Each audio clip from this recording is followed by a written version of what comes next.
चला बाळांनो, इतकं मोठं उदाहरण दिसतं या, काहीच खरं नाही. जर तुम्हाला या उदाहरणाचा शॉर्टकट माहिती असेल तरच हे उदाहरण तुम्हाला सुटणार आहे. नाहीतर गुणाकार करून बेजार होणार पण उदाहरण सुटणार नाही. ऐका आता, ते क्लृप्त्या नावाच्या प्रकरणामध्ये काय दिसते याच्यात माहिती आहे का? एखाद्या अंकाचा गुणाकार 3 वेळा आहे बघा. 3 वेळा जर असेल तर आपण एक काम करूया, आपण त्याला ए पकडू आणि त्याचा घन समजूया. एचा घन वजा, हे काय वजा.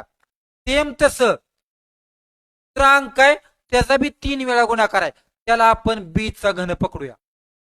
एक सांगू का? तर वरती घनाचं सूत्र आलं तर खाली काय आहे याच्याकडे बघू सुद्धा नका. काय म्हणतोय मी? वरती जर घनाचं सूत्र आलं तर खाली काय आहे ते बघू नका. ती मध्ये क्रिया आहे ना, तेवढीच फक्त करा. कोणती क्रिया आहे मध्ये? वजाची. तर बेरीज आलं तर बेरजेची क्रिया करा. म्हणजे तुम्हाला या दोघा जणांची फक्त वजाबाकी करायची.